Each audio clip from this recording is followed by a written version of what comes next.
Good morning, Albany. I'm Ann Kadlecek. I'm the minister here, welcoming all to our worship service today. And by all, I mean you. With all that is going on in the world and in our lives, we bring a lot with us this morning.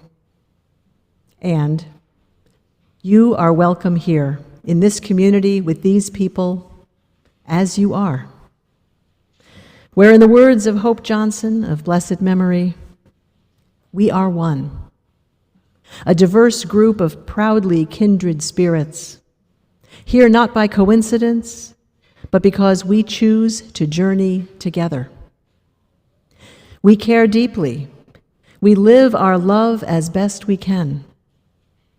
We are one, working, eating, laughing, playing, singing, storytelling, sharing, and rejoicing, getting to know each other, taking risks, opening up, questioning, seeking, searching, trying to understand, struggling, making mistakes, learning to love our neighbors, learning to love ourselves, apologizing and forgiving with humility, and being forgiven through grace, creating the beloved community together. We are one. Welcome to Albany Unitarian Universalist. You are joyfully called into community.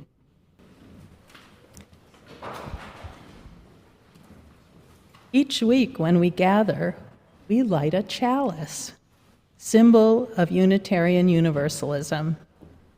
Today, Patsy Chafing and her family will light the chalice. Please join in saying our chalice lighting words by Deanna Van Diver. We light this chalice, symbol of our faith alive in this world, naming our vision of collective liberation and daring to remember each other into beloved community.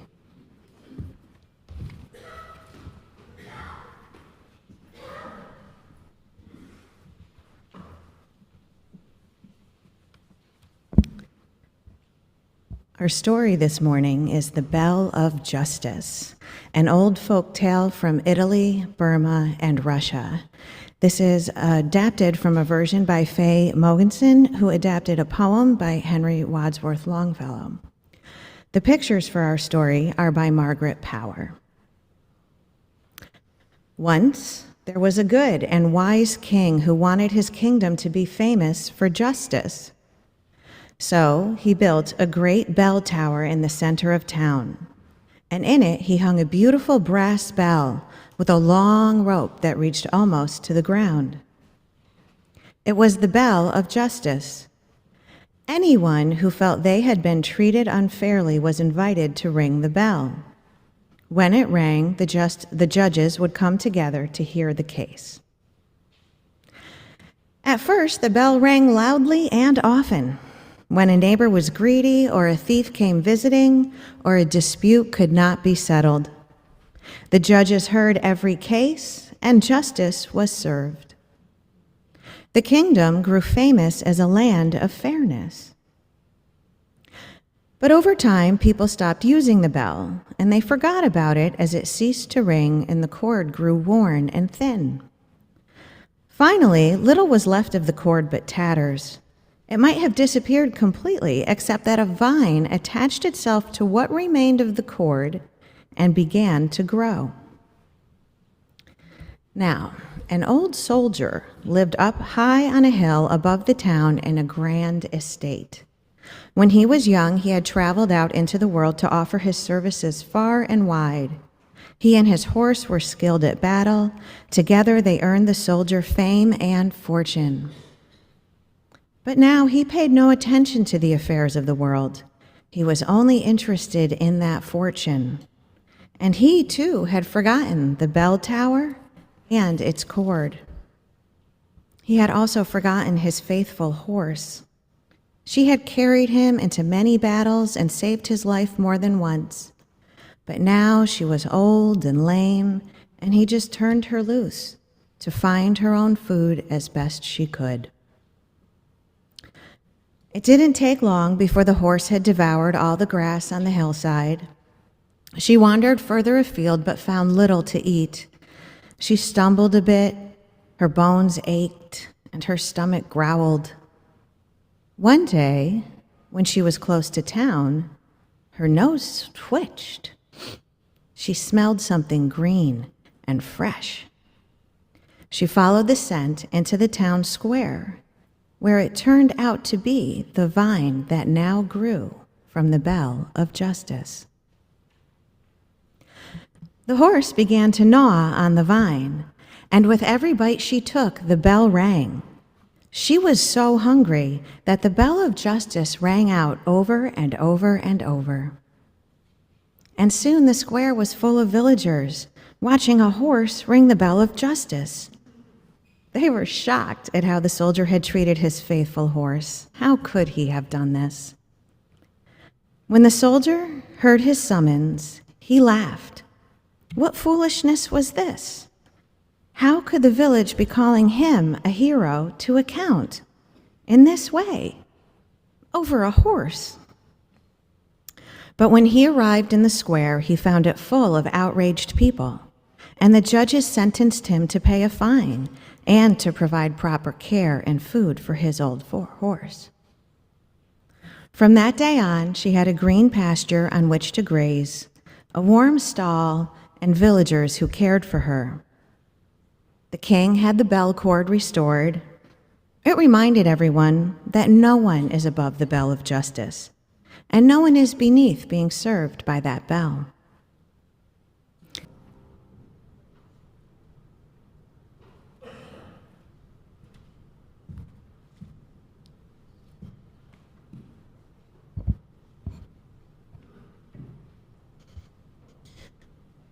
This reading is from the book The Cross and the Lynching Tree by James Cone, a prominent Christian theologian who died just a few years ago.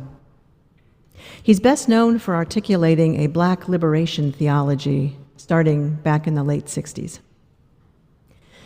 This passage comes from a chapter in which Cone reflects on Ida B. Wells, the 19th century journalist and anti-lynching activist. Her work and her public presence enraged some powerful people, leaving her at times working alone and in danger. She said that what kept her going was her Christian faith, the one she found in the African American church community. Here's some of what Cone has to say. Like most blacks of her time, Wells dismissed white Christianity as hypocrisy. White Christianity was not genuine because it either openly supported slavery, segregation, and lynching as the will of God, or it was silent. She therefore challenged white liberal Christians to speak out against lynching or be condemned by their silence. All of the white theologians and ministers during that time were silent, as if the meaning of the Christian gospel for America had nothing to do with lynching. White conservative Christianity's blatant endorsement of lynching as part of its religion, and white liberal Christians' silence about lynching, placed both of them outside of Christian identity. I could not find one sermon or theological essay, not to mention a book, opposing lynching by a prominent liberal white preacher. For Ida B. Wells, Christian identity had to be validated by opposing mob violence against a powerless people, and no amount of theological sophistry could convince her otherwise. So ends the reading. James Cone was a Christian theologian. He was talking here about late 19th century liberal white Christians. Especially for those of us who are not Christian, it may be tempting to think this has nothing to do with us. But the Unitarians and Universalists of Ida B. Wells' time were liberal Christians, and predominantly white. Cone, and Wells as conveyed by Cone, are talking about our religious ancestors, the people who shaped the theology and the commitment to justice that was passed to us. Those early Unitarians and Universalists cared about justice. So do modern Unitarian Universalists. We are known as people who show up. And at the workshop 2 weeks ago, we heard stories of how folks here, you, have showed up in powerful ways. We sing of giving life the shape of justice, and it touches us because we mean it. And there's context. Back in the 17th century, Puritan Calvinists arrived in what would become New England, and they built religious communities where they could practice their true faith, free of the misguided oversight of the Anglican Church. Our dislike of authority goes way back. Strict Calvinism was assumed, but it was never expressed as a creed. Instead, they used covenants to guide how they would be with each other. Over the next few generations, the liberal Enlightenment values of reason, tolerance, the individual, and freedom found their way into these communities. Liberal religion, interpreting Christianity from an Enlightenment-informed perspective, emerged. Liberal clergy preached in many of these churches what would become Unitarian theology. The freedom to hold these values and to use them in religion mattered to these liberal Christians, enough to split churches with messy arguments about who got to keep the silver, not to mention the income from local taxes, which was a thing back then. And this freedom that was so important was intellectual. In the words of historian and minister Mark Morrison Reed, the freedom that is foremost in the heart of the Unitarian is the freedom of the mind, not of the body. For the enslavement they struggled against was intellectual and psychological, not physical. William Ellery Channing, who first articulated the Unitarian faith, and who has a room named after him down the hall, spoke to this in his 1830 sermon entitled Spiritual Freedom. His language about the free mind is a reading in our hymnal. I call that mind free, which recognizes its own reality and greatness. I call that mind free, which jealously guards its intellectual rights and powers. These early Unitarians who brought this faith into existence and gave it this new understanding of freedom were financially secure white men. They had a status in society that allowed them to focus on the freedom of the mind, even as they took for granted physical freedoms, like the freedom not to be lynched. Faith of the Free, we sang in our opening hymn. That hymn, with language about defying creeds and escaping old church bondage, is about this kind of freedom. Morrison Reed points out that it's also ambiguous. Is this faith of the free, he asks, the church that celebrates the free mind? Or is it the faith of those who are free? That is, those who are already both politically free and free from economic oppression. We inherited this history and this theology and this question. We cherish the individual freedom of the mind. We jealously guard it, as Channing put it. And individuals among us have always found their way within that freedom to a commitment to physical freedom as well. But jealously guarding our individual intellectual freedom can make it hard for us to work for physical freedom collectively, as a faith community. When the freedom of the mind is our reason for being, just about any denominational or congregational stance can start to look like an unacceptable impingement on that freedom. There's a true story we often tell about the First Unitarian Church of Chicago back in 1948, when only white people were allowed to join. Many of its members came to believe that living their values required them to desegregate, but not all. And when the board met to discuss that proposal, there were objections that this would make desegregation into a creed, forcing everyone to support this particular approach to combating racism. There it was, that fierce commitment to the freedom of the mind. As Jessica York tells the story, the board debated long into the night. Finally, James Luther Adams, the famous liberal theologian and social ethicist who was on that board, asked a question. To the person who was making the strongest objection, he said, "What do you say is the purpose of this church?" After a long pause, the board member replied, "Okay, Jim, the purpose of this church is to get hold of people like me and change them." Segregation was clearly unjust and inconsistent with Unitarian values. But that commitment to intellectual freedom was so central, it almost derailed desegregation in that church. It's a cherished piece of who we are, but sometimes it will, if we let it, get in our way. Especially when the justice work is not out there somewhere. It's in here. When the change that justice asks of us is in the congregation and in us. It takes a sense of larger purpose that we allow sometimes to override the jealous guarding of our intellectual freedom.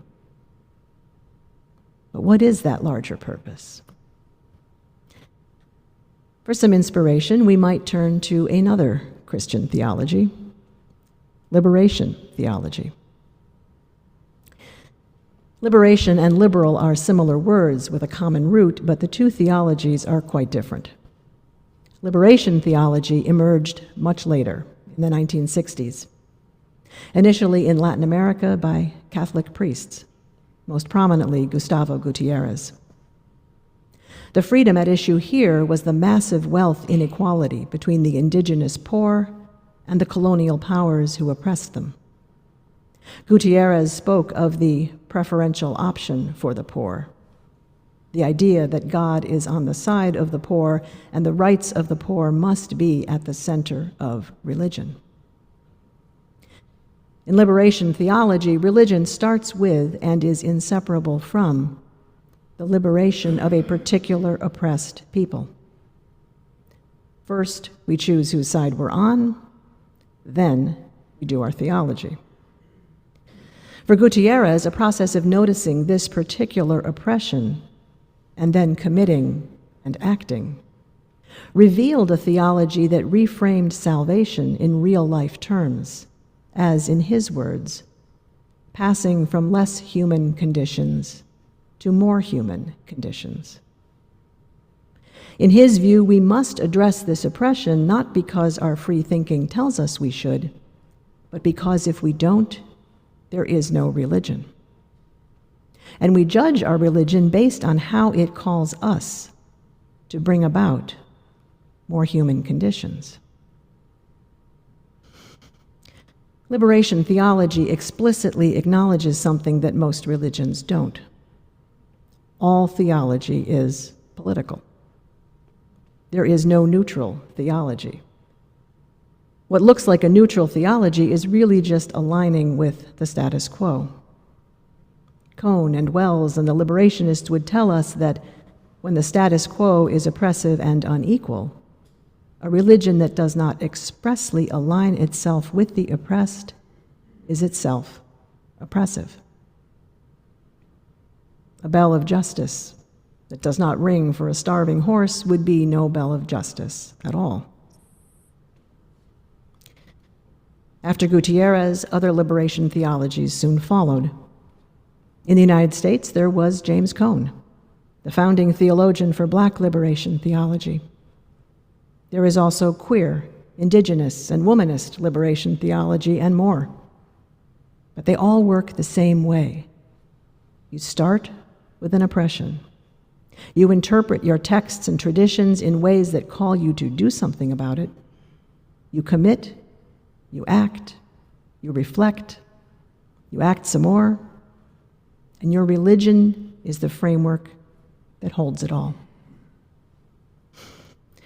Unitarian Universalist minister and justice advocate, among other things, Marjorie Bowens-Wheatley, described the liberationist approach to religion as inherently humanist, in that it draws its program from the concrete experience of the people, rather than from abstract, universalized principles or values. I'm not sure Gutierrez would have appreciated being called humanist, but Wheatley has a point. The liberal Christians did the same thing, responding to a limitation on their freedom by changing how they did religion. But they ended up in a different place. Our ancestors centered an individual right, each person's intellectual and religious freedom. The liberationists centered a collective responsibility for the physical well-being of the most marginalized among us. Of course, it's not either or, but our core affects how we see the world, what we cling most tightly to, and what fears are most likely to drive us. Religions change over time, and our liberal faith is becoming more liberationist. We're increasingly trying to center those who have been in the margins with all of the particular context and all of the visions of freedom. We see this in the increased visible denominational support for people marginalized by gender identity, sexuality, race, disability, and in the attempts to increase inclusivity within our congregations. We are, more than we used to, validating our faith, to use Cone's language, by our collective response to less human conditions. And we see the liberationist influence in the newly revised Article 2 of our denominational bylaws, including in the definition of the value of justice, which is on the back of your order of service because it's our theme for this month. It reads, "We work to be diverse, multicultural, beloved communities where all thrive.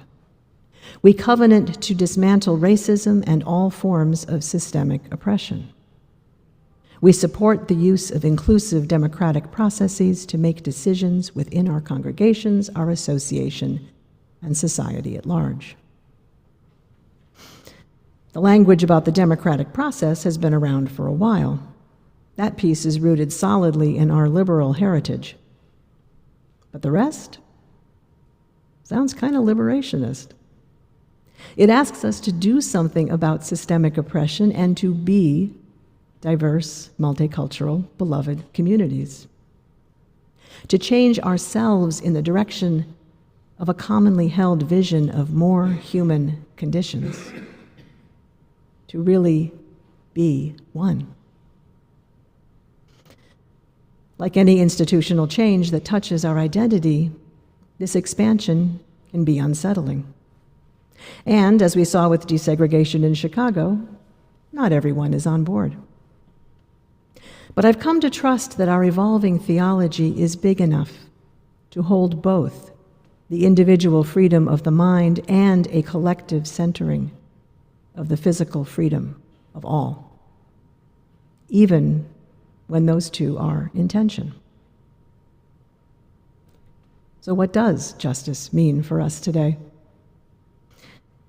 I trust it will continue to mean supporting individual and small group action, and I trust it will continue to mean showing up to protest, or protect or witness in solidarity.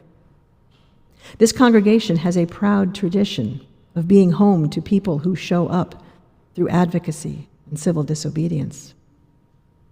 There are and will be more opportunities for that. And I trust justice will also mean transforming ourselves and our communities and paying attention to our participation in the systems that create injustice. And continuing to learn to prioritize both the freedom of the mind and a collective responsibility for all of us, passing from less human to more human conditions.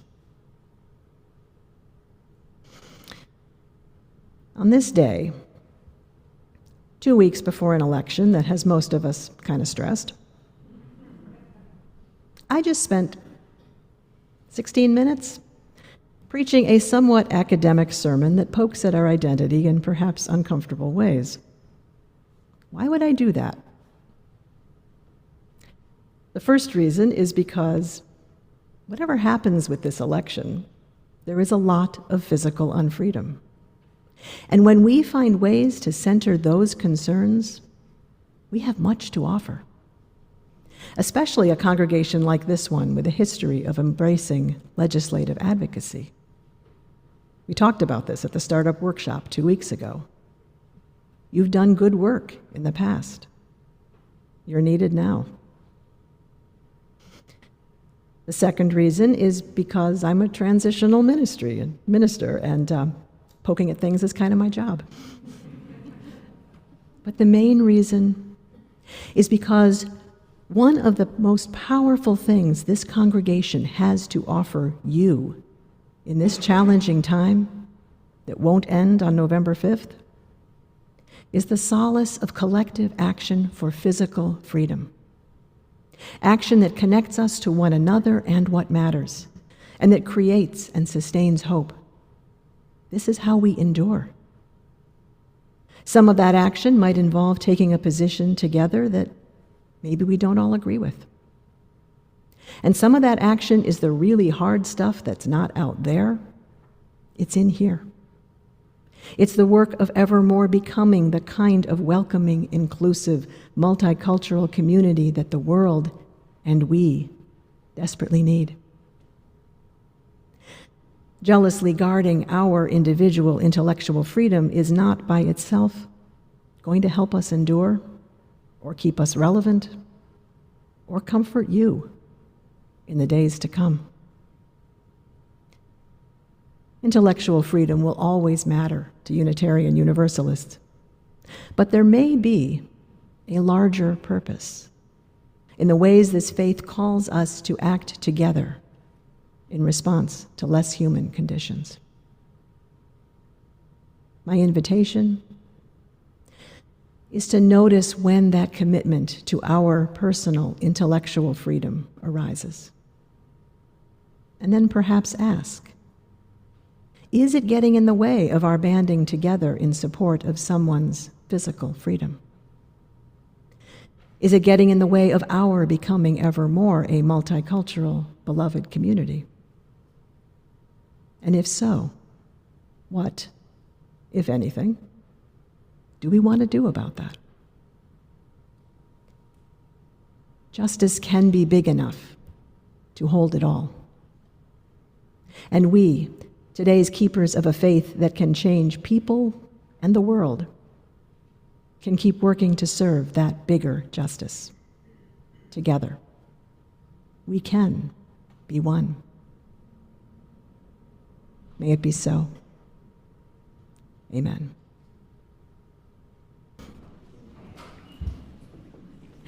As we extinguish our chalice, please join in saying these words. We extinguish this flame, but not the light of truth, the warmth of community, or the fire of commitment. These we carry in our hearts until we are together again.